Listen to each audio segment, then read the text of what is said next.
Hello students, welcome आपका maths की online classes में। आज अपन बात करेंगे 11th क्लास के टॉपिक समिश्र संख्या की। कोरोना के कारण 10th क्लास तो पास हो ही चुकी हो सब। अब यदि आप 11th में मैथ लेते हो तो देखो अपन जो टॉपिक शुरू कर रहे हैं वो बिल्कुल अलग है 10th क्लास से।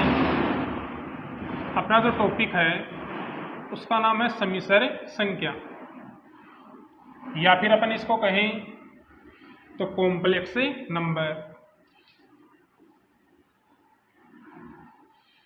आपने 10th क्लास तक जितने भी टॉपिक पढ़े हैं उनसे बिल्कुल अलग है ये। आप केवल वास्तविक संख्या पढ़कर आए हो 10th क्लास तक।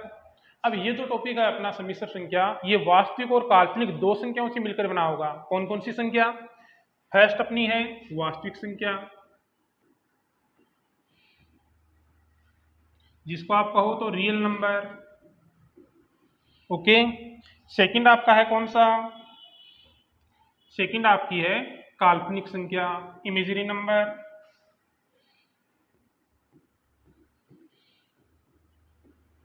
ठीक है।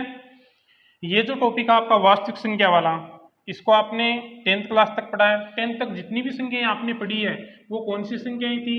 वो थी वास्तविक संख्या, रियल नंबर थे। अब आपके पास समिश्र संख्या के लिए जो दूसरा नंबर शामिल होगा उसको आप लोग क्या कहोगे? काल्पनिक। अब देखो, थोड़ा बहुत आपकी याद हो तो 10th क्लास में एक बात याद करो कि आप जब b² माइनस 4ac की वैल्यू निकालते थे, किसकी? b² माइनस 4ac की, और वो लेस देन 0 आती थी, यानी माइनस की आती थी, तब आप कहा करते थे कि आपका जो दी का समीकरण है उसके मूल कैसे हैं? दी का समीकरण के मूल काल्पनिक हैं। पढ़ा था ना ऐसा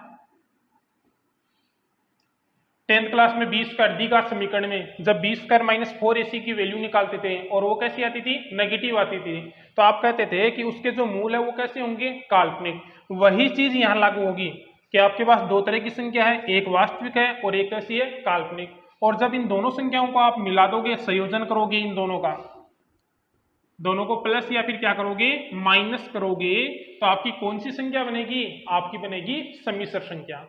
ओके। तो चलो, टॉपिक की बात तो अपन बाद में करेंगे। अपना टॉपिक है समिश्र संख्या, इसकी बात तो अपन बाद में करेंगे। पहले अपन बात करते हैं 10th क्लास तक। 10th क्लास तक कौन सी संख्या पढ़कर आए हो? 10th क्लास तक पढ़ी है वास्तविक संख्या,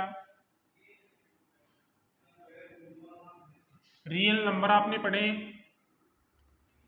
ठीक है। अब ये वास्तविक संख्या देखो कौन कौन सी संख्याओं से मिलकर बनी होती है। आपके पास शून्य से लेकर क्या होता है, कितनी सारी संख्याएं मिलती है, तब जाकर कौन सी संख्या बनती है? वास्तविक। अपन उन्हीं को देखेंगे। फर्स्ट देखो, वास्तविक संख्या कौन कौन सी संख्या? अपरिमेय संख्या,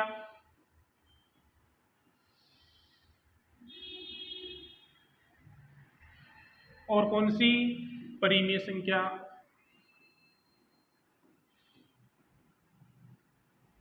जब आप कौन कौन सी को, परिमेय और अपरिमेय संख्या को प्लस करते हो या मिलाते हो तो कौन सी संख्या बनती है? वास्तविक संख्या बनती है। ओके। अब अपन बात करें कौन सी संख्याओं की। अपन बात करें अपरिमेय, तो आप जानते ही हो, जिनको p/q या a/b के रूप में नहीं लिखा जा सके, वो कौन सी संख्या होती है? अपरिमेय। और जिनको अपन a/b के रूप में लिखा जा सके, अपॉन के रूप में लिखा जा सके, वो कौन सी संख्याएं होती है? परिमेय संख्याएं। तो देखो, परिमेय संख्या कौन सी संख्याओं से मिलकर बनती है? परिमेय संख्याओं में अपन देखें तो एक तो प्लस माइनस और जीरो आता है, जिनको अपन क्या बोलते हैं? पूर्णांक बोलते हैं। ओके। और एक आती है अपॉन वाली संख्याएं, बट्टे वाली संख्या, जिनको कौन सी संख्या कहते हैं? भिन्नात्मक संख्याएं। कौन सी संख्याएं? भिन्नात्मक। ठीक है। तो पहली चीज वास्तविक, वास्तविक बनती है अपरिमेय और परिमेय से मिलकर। फिर आपकी परिमेय, परिमेय बनती है पूर्णांक और कौन सी को मिलाकर? भिन्नात्मक को मिलाकर।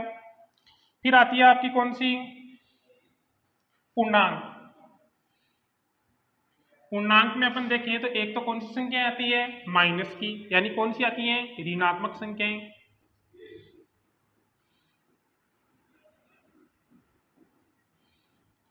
और ऋणात्मक को अपन छोड़ दें तो जीरो से लेकर कहां तक रहती है? 0 1 2 3 4 5 6 इस तरह डेस्टिस रहती है। उनको अपन कौन सी संख्याएं कहते हैं?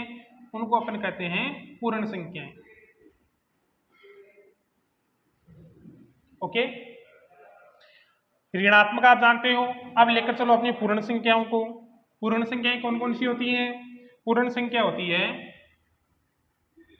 एक तो जीरो आता है, यानी एक तो कौन आता है? शून्य आता है। और एक संख्याएं रहती है 1 2 3 4 5 है, शून्य को अपन छोड़ दें तो 1 2 3 4 5 है डेश डेश, उनको अपन कौन सी संख्याएं बोलते हैं? उनको अपन कहते हैं प्राकृत संख्याएं।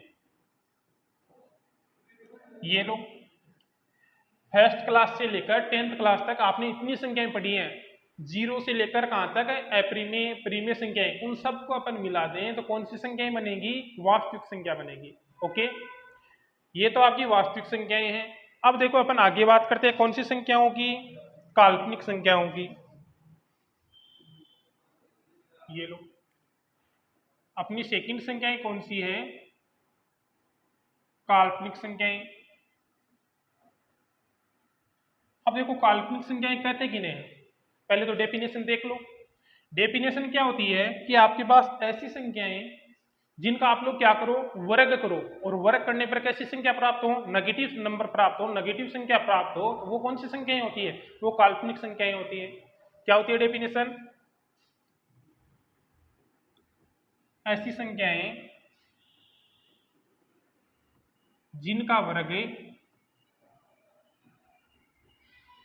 कैसा प्राप्त हो? ऋणात्मक प्राप्त हो।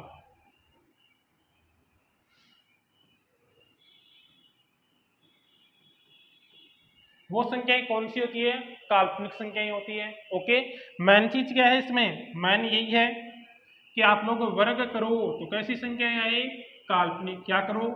वर्ग करो तो कैसी संख्या आए? ऋणात्मक आए। तो वो संख्याएं हमेशा कैसी होगी? काल्पनिक। जैसे एग्जाम्पल देख लो, मैं ये कहूं कि √-2, आप इस √-2 का वर्ग करोगे तो कितना आएगा? -2। √-3 का वर्ग स्क्वायर करो तो कितना आएगा? -3। आप करो रूट कितने का? -99 का।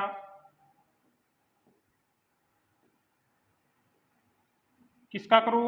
रूट माइनस का 99, स्क्वायर करोगे तो कितना आएगा? -99। यानी आप इन तीनों नंबर का जब क्या कर रहे हो? स्क्वायर कर रहे हो, तो कैसे नंबर प्राप्त हो रहे हैं? Negative number. इसका मतलब ये जो तीनों हैं, कौन कौन? √-2, √-3, √-99, तीनों की तीनों कैसे नंबर हैं? काल्पनिक नंबर है। कौन कौन? √-2, √-3, √-99। आप इनमें देखो कॉमन, देखो कॉमन चीज क्या है कि सबके रूट के अंदर कैसा निशान आ रहा है? कैसा साइन आ रहा है? माइनस आ रहा है। मतलब एक चीज फिक्स हो गई कि कहीं भी रूट के अंदर माइनस का निशान आएगा, जैसे कुछ भी ले लो, कोई भी नंबर ले लो, ये लो, कहीं भी रूट के अंदर यदि माइनस का साइन आएगा तो वो संख्याएं कैसी होंगी? वो संख्याएं आपकी काल्पनिक संख्याएं होंगी। ये लो, ठीक है। वास्तविक संख्या जिनके रूट का वर्ग करने पर, यानी आपके पास ये जो प्रीमेय अप्रीमेय टोटल जो बताया था, आपके पास जितनी भी थी, वास्तविक संख्या कौन सी? अपरिमेय, परिमेय, पूर्णांक, भिन्नात्मक संख्या, इन टोटल को अपन मिला दें, टोटल को मिक्स कर दें तो कौन सी संख्याएं बनती हैं? वास्तविक संख्या। ओके, और काल्पनिक संख्या वो संख्याएं जिनका वर्ग करो तो कैसी संख्या प्राप्त हो? ऋणात्मक संख्या प्राप्त हो, वो कैसी होती हैं? काल्पनिक संख्या। या फिर सेकंड डेफिनेशन बनाओ तो कि रूट में कहीं भी माइनस की वैल्यू आएगी, रूट में यदि माइनस का नंबर आ रहा है, मतलब वो संख्या कैसी है? काल्पनिक है। ओके, अब देखो आगे का काम। अब काल्पनिक संख्याओं की वैल्यू अपन नहीं निकाल सकते क्योंकि √-2 है, √-3 है, कोई वैल्यू नहीं होती है। यदि रूट में माइनस का 2 ही होता केवल, क्या होता? ये लो, तो अपन कह सकते थे एक पॉइंट है, ये लो वैल्यू होती है। √-4 है तो अपन ने कह दिया वैल्यू कितनी होती है? ये लो। √9 है तो अपन ने कह दिया वैल्यू कितनी होती है? ये लो, ठीक है। अब देखो, ये तो तब है जब आपके पास रूट में क्या नहीं हो? माइनस का निशान है नहीं हो। लेकिन रूट में यदि माइनस आ गया तो वैल्यू निकालोगे कैसे? तब क्या करोगे आप लोग? एक था गणितज्ञ, नाम क्या था उसका? आइलर। एक गणितज्ञ था, क्या नाम था उसका? आइलर। उस आइलर ने क्या कहा? आइलर ने ये कहा कि कहीं भी रूट -1 आएगा तो उसको आप किससे लिखोगे? इस निशान से लिखोगे, आई से लिखोगे। ओके, और इसका नाम भी उसने दिया कि कहीं भी ये जो निशान आएगा इसको आप लोग क्या बोलोगे? इसको आप लोग आयोटा से डिनोट करोगे। गणितज्ञ थे, क्या नाम था? आइलर। क्या कहा कि रूट -1 है उसको किससे लिखोगे? आयोटा से, आई से लिखोगे। ठीक है। अब यदि ये अपने पास वैल्यू है तो अपन देखो सबकी वैल्यू निकाल सकते हैं। जैसे आपको किसकी निकालनी है? ये लो, इसको अपन ने क्या लिख दिया? 2 क्रॉस -1।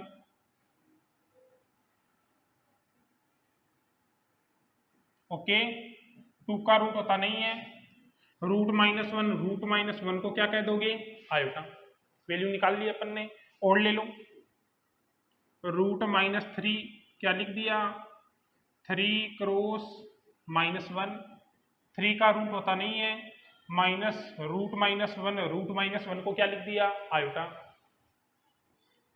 रूट माइनस का 4 ले लो, क्या लिख दिया? 4 क्रॉस -1।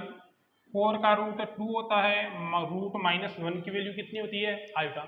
इस तरह अपन सभी जो है रूट में कहीं भी माइनस आएगा उसकी वैल्यू अपन किसकी सहायता से निकाल लेंगे? आयोटा की सहायता से। आयोटा वैल्यू दी किसने? आयोटा वैल्यू किसने दी? आइलर ने।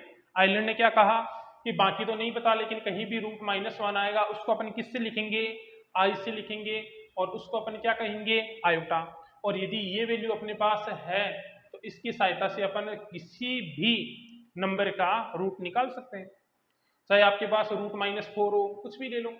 ये लो, ये है, क्या लिख दोगे? 101 क्रॉस -1। 101 का रूट नहीं होता है, रूट -1 को क्या कह दोगे? आयोटा कह दोगे। इस तरह कोई भी नंबर दे दे चाहे, अपन उसका क्या निकाल सकते हैं? रूट निकाल सकते हैं। ओके, तो ये बात हो गई किसकी? आयोटा की, कि आयोटा अपने पास है तो अपन किसी भी रूट की वैल्यू निकाल सकते हैं। अब देखो आयोटा खुद की वैल्यू, आइलर ने क्या कहा कि आयोटा है वो किसके इक्वल रहेगा? रूट -1 के इक्वल रहेगा। अपन क्या कर देते हैं, इसको थोड़ा और चेंज करते हैं। देखो अपन इसका स्क्वायर कर दें, इधर तो आयोटा का स्क्वायर रहेगा, इधर स्क्वायर करेंगे तो रूट हट जाएगा, तो आयोटा स्क्वायर की वैल्यू कितनी आ जाएगी? -1 आ जाएगी। ओके, अपन क्या कर दें, अपन इसका क्यूब कर दें, आयोटा क्यूब। आयोटा क्यूब को क्या लिख सकते हैं? आयोटा स्क्वायर और आयोटा। आयोटा स्क्वायर की वैल्यू कितनी होती है? -1। आयोटा है यानी कितना हो जाएगा? Minus iota. तो आपका जो आयोटा क्यूब था,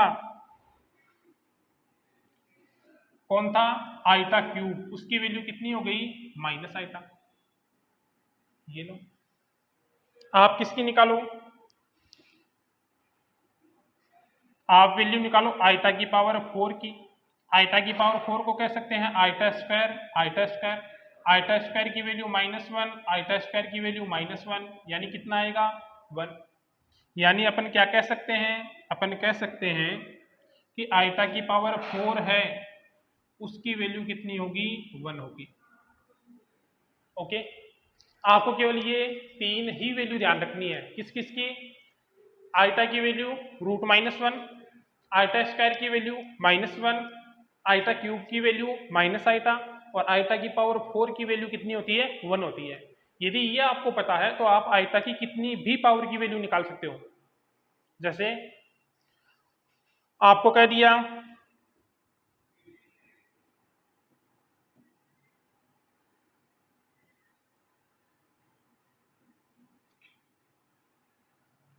अपन ने क्या क्या निकाल लिया था?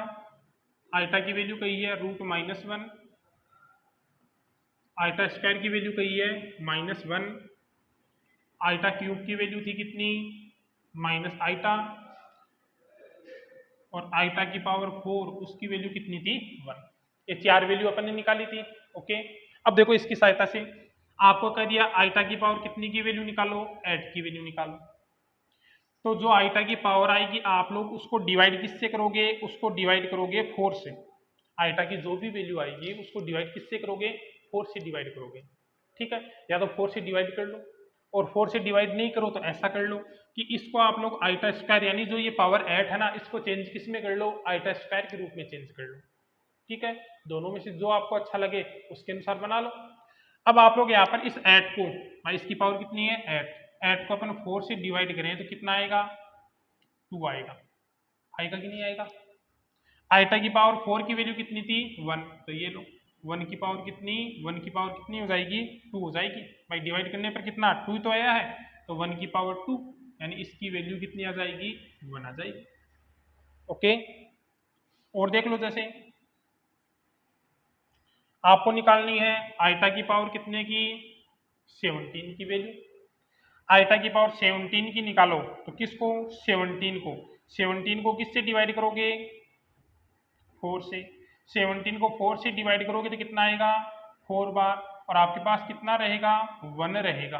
रहेगा कि नहीं रहेगा?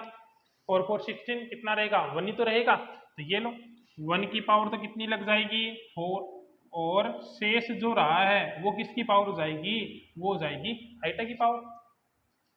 1 की पावर 4 की वैल्यू कितनी 1, आइटा की पावर 1 यानी कितना आइटा, यानी आइटा की पावर 17 कितना होगा आइटा होगा। यानी आपके पास है, आप तो जो पावर है उसको किससे डिवाइड करना है 4 से डिवाइड करना है, जो भी शेष रहेगा उसको आइटा की पावर लगा दो। जैसे देखो, और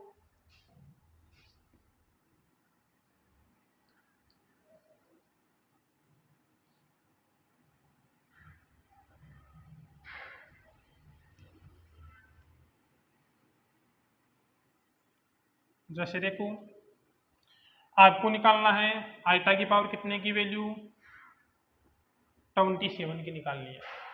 आप लोग 27 को किससे डिवाइड करो, 27 को डिवाइड करो 4 से, कितनी बार होगा 6 से। 24 कितना रहेगा आपके पास है, कितना शेष रहेगा 3 रहेगा। रहेगा कि नहीं रहेगा? तो ये क्या बनेगा, आइटा की पावर कितना रहा है शेष है 3 रहा है। आइटा की पावर 3, आइटा की पावर 3 की वैल्यू कितनी है माइनस आइटा। ये लो याद सर आपका, और ले लो कुछ भी। जैसे आइटा की पावर कितनी है,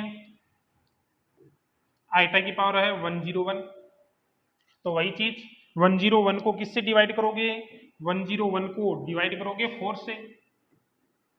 ये लो 4 से डिवाइड करोगे कितनी बार होगा 25, कितना 100, कितना रहेगा 1 रहेगा।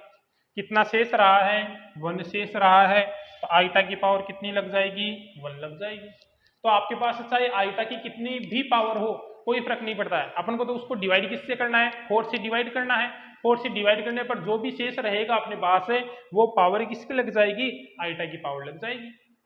ओके, अब यदि वो आइटा की पावर 1 रहती है तो उसकी वैल्यू आइटा रहेगी, आइटा स्क्वायर रहता है तो -1 होगा, आइटा क्यूब है तो कितना रहेगा माइनस आइटा रहेगा। अब आप लोग ये कहोगे कि यदि ऐसा नहीं होता, यदि आइटा की पावर आपके पास कितनी होती, आइटा की पावर होती कितनी 24, तो वही काम यहाँ पर आइटा की पावर कितनी है 24 है। 24 को किससे डिवाइड करोगे, 24 को डिवाइड करोगे 4 से, डिवाइड करोगे कितनी बार होगा 6 बार, कितना रहेगा शेष, कितना रहेगा 0। ये लो जो भी शेष रहेगा उसको आइटा की पावर लगा दो। किसी की भी पावर 0 होती है तो उसकी वैल्यू कितनी आती है 1 आती है। ओके, तो यहाँ तक तो कोई दिक्कत है ही नहीं कि यदि आपके पास आइटा की कोई सी भी पावर की वैल्यू निकाले तो आप लोगों को उसको डिवाइड किससे करना है 4 से डिवाइड करना है। 4 से डिवाइड करने के बाद जो भी शेष रहेगा उसको किसकी पावर लगा दोगे, उसको आइटा की पावर लगा दोगे। ओके, तो ये बात किसकी हो गई, आइटा की हो गई। ठीक है,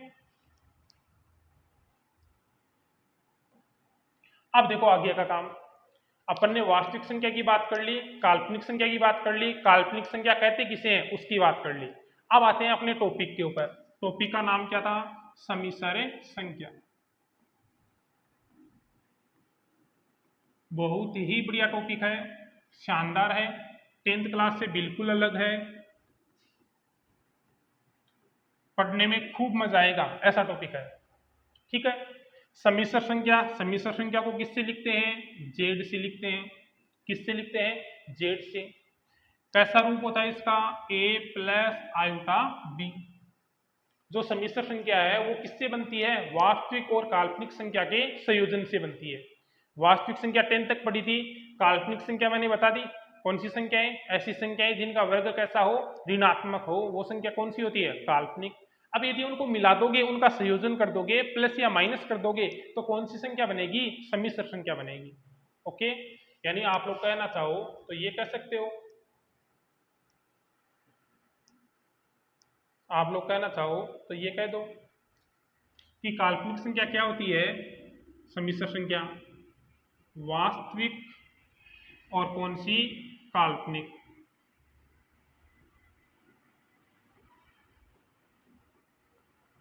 संख्याओं का क्या होता है, संयोजन होता है। डेफिनेशन कहो तो सम्मिश्र संख्या की ये कह सकते हो कि वास्तविक व काल्पनिक संख्याओं का संयोजन ही कौन सी संख्या होती है, सम्मिश्र संख्या होती है। और आप लोग वैसे कहो तो z इक्वल क्या होता है, a प्लस आइटा b, जहां पर a तो कौन सी संख्या होती है, वास्तविक संख्याएं,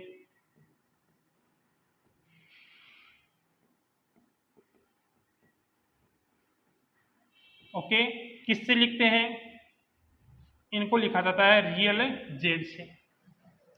और जो आपके ये है इसको अपन कौन सी संख्या बोलते हैं, काल्पनिक, यानी जिसके साथ आयोटा लग गया उनको कौन सी संख्याएं बोलते हैं, काल्पनिक संख्याएं, इनको बोलते हैं इमेजिनरी जेड, IMZ से लिखा जाता है।